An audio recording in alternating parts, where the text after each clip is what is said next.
예수님께서 겟세마네 동산에서 기도하셨습니다. 그리고 예수님이 땅에 엎드려 기도하셨고요. 아버지를 향해서 아빠 아버지라고 부르셨습니다. 기도하시는 가운데 주님께서는 내 원대로 마시옵고 아버지 원대로 하시옵소서라고 순종의 기도를 마치셨습니다. 그리고 일어나셨죠. 일어나시고 가자라고 말씀하셨습니다. 그리고 난 다음에 보라, 나를 파는 자들이 가까이 왔다, 이렇게 예수님께서 말씀하셨습니다. 그 말씀이 끝나기도 전에 끝남과 동시에 사람들이 몰려왔습니다. 횃불을 들고 몽둥이를 들고 칼을 들고 어둠 속에서 쏟아져 나왔습니다. 오늘 본문은 그 장면입니다. 예수님이 잡히시던 그 장면이고요. 인류 역사상 가장 역설적인 체포 순간입니다. 오늘 본문이 우리에게 던지는 질문이 있습니다. 하나님의 뜻은 인간의 배신과 폭력과 도망 속에서도 하나님의 뜻이 이루어집니까? 라는 질문입니다. 대답은 그렇습니다. 입니다. 하나님의 뜻은 인간의 배신이 있어도, 인간의 실패가 있어도, 인간의 죄가 있어도, 인간의 폭력과 도망이 있어도 하나님의 뜻은 이루어진다라는 것을 오늘 말씀을 통해서, 본문을 통해서 저희들에게 확인시켜 주십니다. 45절 말씀을 보시면요, 이에 와서 곧 예수께 나와 랍비여 하고 입을 맞추니, 지금 유다가 등장했습니다. 유다가 왔어요. 혼자 온 것이 아니라 대제사장들과 서기관들과 장로들이 보낸 무리를 이끌고 유다가 왔습니다.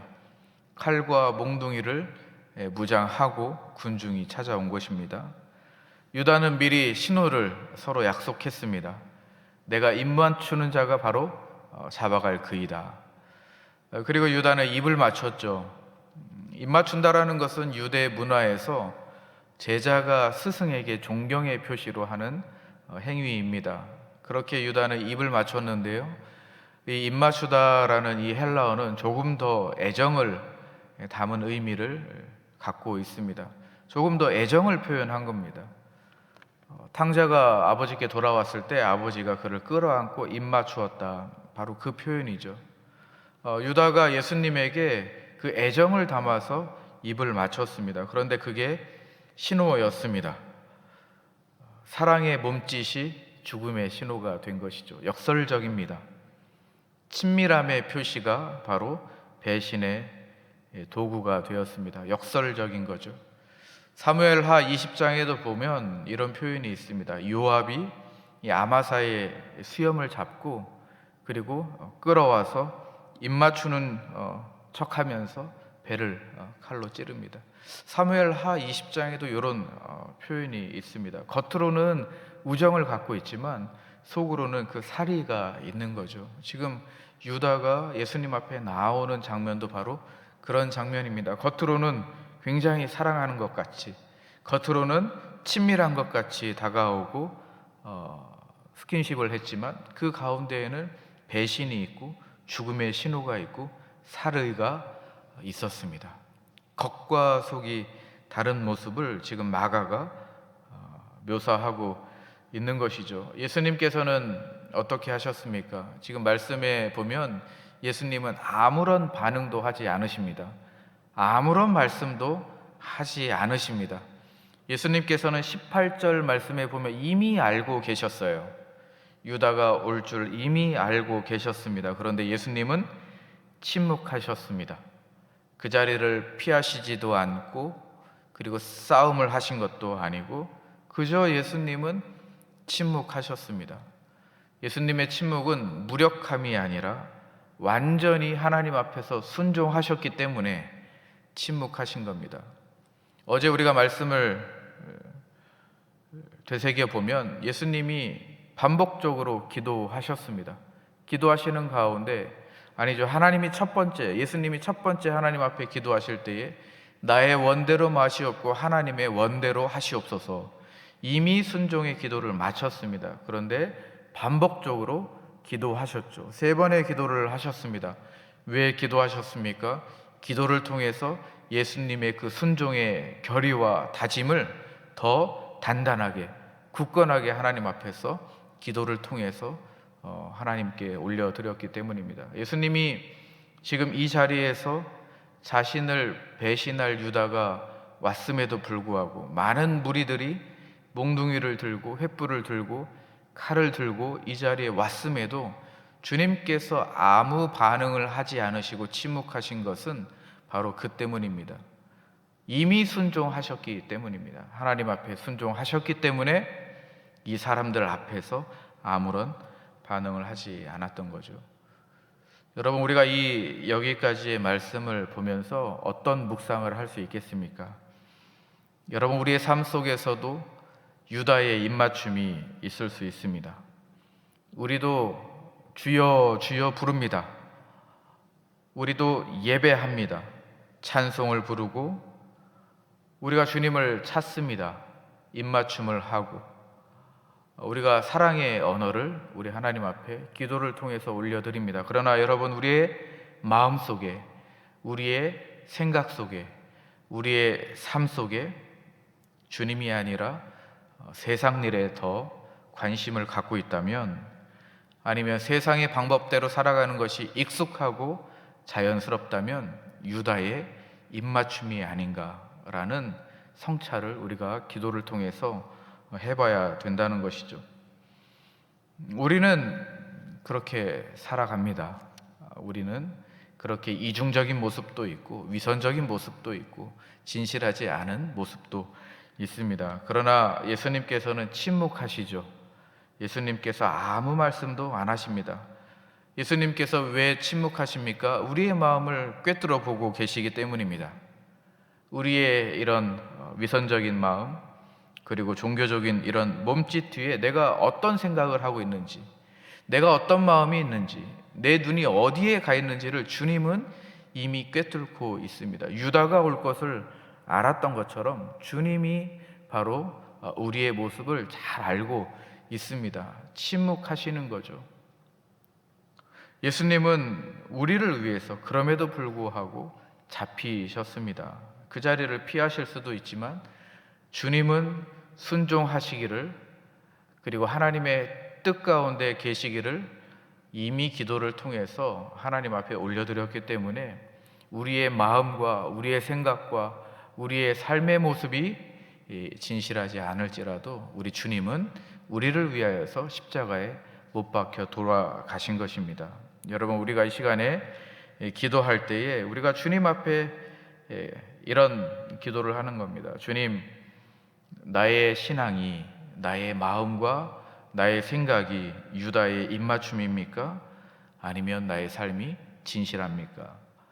우리가 이 한 문장의 기도를 할 때에 주님께서 말씀하실 겁니다. 우리 49절 한번 말씀 보겠습니다. 49절입니다. 내가 날마다 너희와 함께 성전에 있으면서 가르쳤으되 너희가 나를 잡지 아니하였도다. 그러나 이는 성경을 이루려 함이니라 하시더라. 혼란이 생겨났습니다. 군중이 예수님을 지금 잡으려고 하는데 곁에 서서 누군가 칼을 뽑아서 대제사장의 종의 귀를 베었습니다. 여러분, 누가 그렇게 했습니까? 우리는 이미 알고 있습니다. 베드로가 그렇게 했죠. 그러나 마가복음에서는 누구라고 기록하지 않았습니다. 요한복음에서는 베드로가 그렇게 했습니다. 그러나 마가는 의도적으로 누군가 그렇게 했다라는 것을 기록하지 않았어요. 특정한 인물을 지칭하지 않았습니다. 왜냐하면 폭력으로 반응하는 그 인간의 본능을 묘사하고 싶은 겁니다. 베드로를 데리고 와서 이 사람이 베드로야, 이걸 말하는 것보다 우리 인간의 폭력성을 마가가 그대로 묘사하고 싶은 거죠. 예수님이 그 다음에 어떻게 반응합니까? 48절이죠. 너희가 강도를 잡는 것 같이 검과 뭉치를 가지고 나를 잡으러 나왔느냐. 그리고 난 다음에 결정적으로 한마디를 더 하시죠. 아주 중요한 핵심입니다. 성경이 이루어지려 함이라. 여러분, 이것이 예수님의 핵심입니다. 지금 일어나고 있는 모든 일이 하나님의 계획 안에 있다라는 것입니다. 하나님의 계획 안에 성취되고 있다라는 것입니다. 이미 겟세마네에서 예수님이 기도하실 때에 아버지의 뜻대로 라고 기도하셨습니다. 지금 눈앞에 일어나고 있는 이 모습들 다 아버지의 뜻대로 이루어지고 있다라는 것이 지금 예수님께서 하시는 말씀입니다. 대제사장들은 자신들의 계획대로 실행되고 있다, 이렇게 생각할 겁니다. 유다는 내가 이 선택을 결정했다, 유다의 생각대로 지금 진행되고 있다라고 아마 마음을 먹고 있을 겁니다. 그러나 실제로는 하나님의 더 크고 깊은 계획이 이 안에 있다라는 것입니다. 예수님을 잡으러 오는 이 장면도, 유다가 배신하는 이 장면도, 그 뒤에 대제사장들과 서기관들과 장로들의 그 못된 생각도 이미 예수님은 다 알고 계셨고, 그리고 예수님은 이 모든 것이 다 하나님의 뜻 안에 이루어지고 있구나 라고 지금 말씀하신 거죠. 성경이 이루어지려 함이라. 여러분, 이 말씀, 예수님께서 하신 말씀, 성경이 이루어지려 함이라, 이 말씀 가지고 우리가 어떻게 묵상할 수 있겠습니까? 우리가 우리의 삶을 되돌아보면 도저히 이해되지 않는 일들이 우리 삶 가운데 일어납니다. 우리가 그때 어떤 생각을 합니까? 하나님, 이게 하나님의 뜻입니까? 라는 기도를 하죠. 하나님, 제가 이 상황 가운데 있는데 이것도 하나님의 뜻입니까? 제 자녀가 지금 이런 상황에 놓여 있는데 이것도 하나님의 은혜입니까? 우리 부모님이 이런 상황 가운데 있는데 이것도 하나님의 뜻입니까? 라는 기도를 우리가 할 수 있습니다. 지금 성경이 그걸 말하고 있습니다. 인간의 배신과 폭력과 이 혼란스러움 가운데에서도 하나님의 말씀은 이루어진다. 하나님의 뜻은 지금 이루어지고 있다. 내가 통제할 수 없는 이 상황에도 하나님은 지금 이 상황을 통제하고 계신다 라는 말씀이 지금 우리에게 들려지는 것입니다. 여러분, 오늘 주시는 이 믿음으로 오늘 주어진 하루를 지탱하시기를 주님의 이름으로 축복합니다. 하나님이 통제하고 계시고 하나님의 뜻 안에 이루어지고 있고 성경이 이루어지고 있는 것입니다. 말씀대로 가고 있는 것입니다. 하나님의 손 안에 우리의 상황이 놓여 있다라는 것을 우리가 믿음으로 수납해야 될 줄로 믿습니다. 성경이 이루어지려 함이라. 여러분, 인간의 지금 가장 악함, 그 의도조차도 하나님의 손 안에 있다. 예수님께서 그렇게 말씀하십니다. 지금 내가 이해할 수 없을지라도 하나님이 다 알고 계신다라는 거죠. 하나님이 그 끝을 알고 계신다는 거죠. 하나님이 그 끝을 계획하고 계신다라는 겁니다. 여러분, 그래서 오늘 우리가 붙들어야 할 것은 무엇이냐면 내 삶에서 일어나는 상황의 답을 구하는 것이 아니라 그 상황을 다스리시는 하나님을 신뢰하는 것이 더 중요합니다. 하나님, 내 문제 해결해 주십시오. 이 해결보다도 이 문제를 하나님 손 안에 있다라는 그 하나님에 대한 그 신뢰, 그것이 오늘 본문을 통해서 우리에게 주시고자 하는 말씀입니다. 여러분, 50절 말씀 한번 보겠습니다. 50절 말씀 짧지만 우리 한번 같이 읽어보겠습니다. 시작. 제자들이 다 예수를 버리고 도망하니라. 한 문장입니다. 한 문장인데 이 마가복음 전체에서 가장 무겁고 가장 슬픈 문장입니다. 제자들이 다 예수를 버리고 도망했다.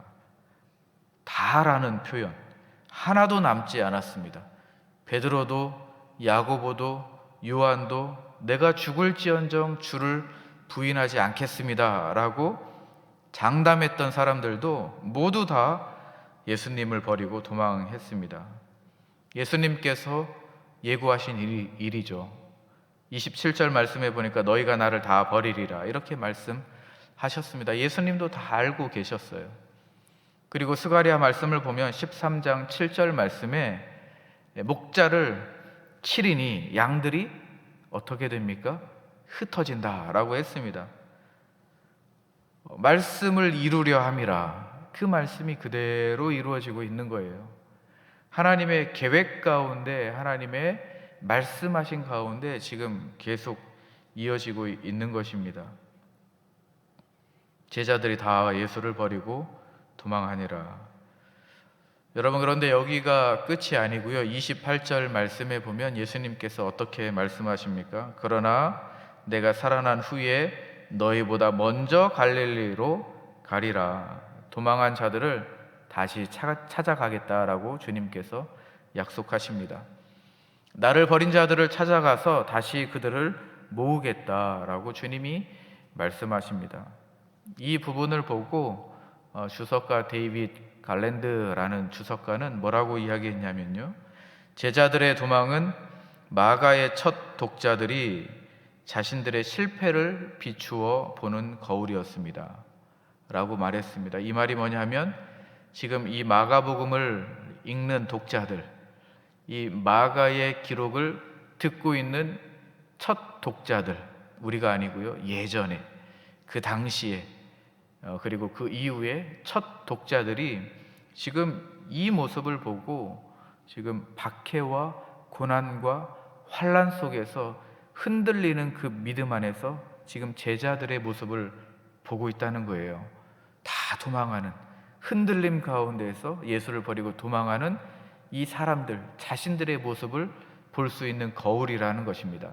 그런데 위로가 되는 것은 무엇이냐면, 제자들도 그러했다라는 거예요. 제자들도 그러했다.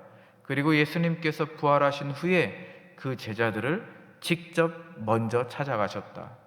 그리고 제자들을 예수님께서 찾아가시고 위로하시고 격려하시고 다시 일으켜 세워 주셔서 다시 주님의 일을 할 수 있도록 사명을 주셨다.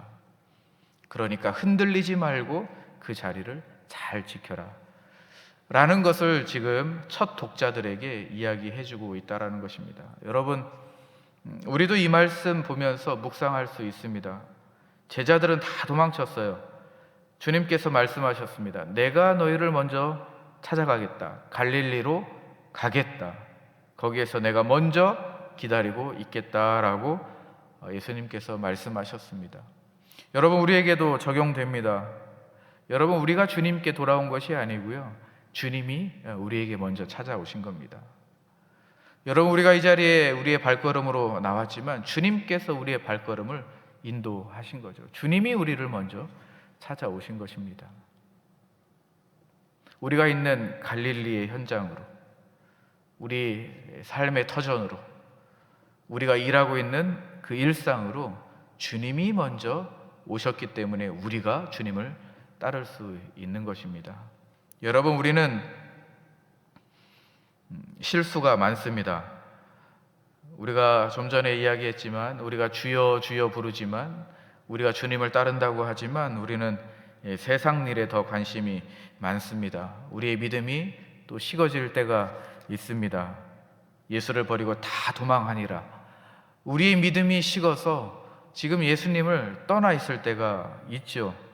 우리의 편리함이나 우리의 편의를 따라서 주님을 외면한 때도 있습니다. 우리가 어떻게 24시간 주님만 생각했다라고 장담할 수 있겠습니까? 그렇지 않죠. 우리도 제자들의 모습이 바로 우리의 모습입니다. 그러나 부활하신 주님께서는 끝까지 우리를 놓지 않으셨다라는 것이죠.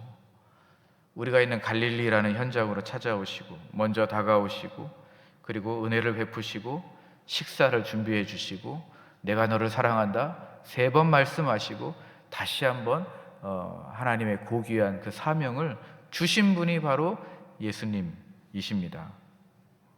우리를 끝까지 붙드시고 이끄신 분이 바로 예수님이시다라는 것을 우리가 본문을 통해서 묵상할 수 있는 것입니다.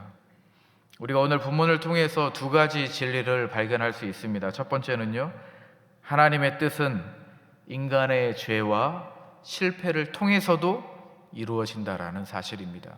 하나님의 뜻은 우리의 실패와 우리의 죄 가운데에서도 하나님의 뜻은 이루어집니다. 유다의 배신이 있었고, 그리고 군중의 폭력이 있었습니다. 그리고 제자들이 다 도망갔습니다. 이 모든 것이 인간의 죄와 연약함의 총집합입니다. 이 본문 안에 인간의 나약함, 죄가 다 들어가 있습니다. 배신과 폭력과 그리고 도망감, 이것이 우리의 모습이죠. 그러나 예수님은 이 가운데에서도 성경이 이루어진다라고 말씀하셨습니다. 하나님께서 우리의 죄를 묵인하시는 것이 아니라 가장 어두운 그 행동까지도 하나님의 구원 계획 안에 있다라는 사실, 이 사실을 우리가 말씀을 통해서 확인할 수 있습니다. 하나님의 구원 계획과 역사는, 하나님의 언약은 하나님의 신실하심으로 끝까지 일관되게 진행되고 있다라는 것입니다. 우리의 어떠함이 아니라 하나님의 신실하심입니다. 그 가운데 성경은 이루어진다라는 것이죠. 로마서 8장 28절 말씀에 이런 말씀이 있죠. 하나님을 사랑하는 자 곧 그의 뜻대로 부르심을 입은 자들에게는 모든 것이, 여기에서 모든 것이라는 것은 배신도 있고 폭력도 있고 여기에 도망감도 있습니다. 이 모든 것이 어떻게 됩니까? 합력하여 선을 이룬다. 합력하여 선을 이룬다. 하나님의 계획 안에서 선을 이루어 가고 있다라는 사실이죠. 이것이 우리가 발견할 수 있는 첫 번째 진리입니다. 두 번째 진리는 예수님의 침묵입니다. 예수님의 침묵은 무력감이 아니라 가장 깊은 사랑의 언어였다라는 것입니다. 유다가 랍비어 하고 입을 맞췄죠. 주님께서 아무 말씀도 안 하셨습니다. 군병들이 달려들어도 주님은 침묵하셨고, 제자들이 도망쳐도 주님은 아무런 반응도 하지 않으셨습니다. 주님은 침묵하셨습니다. 저항하지 않으셨습니다. 이 침묵이라는 것은 무력감이 아닙니다. 겟세마네에서 이미 결단한, 하나님 뜻대로 하시옵소서, 이미 결단한 사랑의 언어입니다. 결단하셨기 때문에 우리를 위하여서 십자가에 못 박혀 죽으실 수 있었고, 침묵하셨기 때문에 우리의 죄값을, 그 심판을 주님께서 다 감당할 수 있었던 것입니다. 여러분, 이 침묵이 우리를 향한 사랑의 언어였습니다. 우리를 사랑하시고 우리에게 은혜를 베푸신 바로 그 모습이 침묵이고 십자가에 못 박혀 돌아가신 예수님의 모습이었습니다. 우리가 두 번째 진리를 발견할 수 있는 거죠. 말씀을 마무리하도록 하겠습니다. 예수님이 잡히셨습니다. 예수님이 잡히시고 그리고 홀로 남으셨습니다. 그 자리에 제자들이 다 도망갔습니다. 홀로 남으셨습니다. 예수님 한 분만 남으셨죠. 배신한 유다가 있었고, 폭력을 쓴 자가 있었고, 도망친 제자들이 있었습니다. 모두 사라진 그 자리에 예수님은 군병들하고 그 자리에 있습니다. 그리고 이끌려 가셨습니까? 왜 그렇습니까? 왜 예수님께서 이렇게 홀로 남으시고 군병들에 의해서 이끌려 가십니까? 우리를 위해서 그러신 거죠. 나를 위해서 그러신 겁니다. 우리가 유다처럼 배신했습니다. 우리가 베드로처럼 포악한 성정을 가지고 칼을 들었습니다. 우리 안에 폭력성이 있습니다.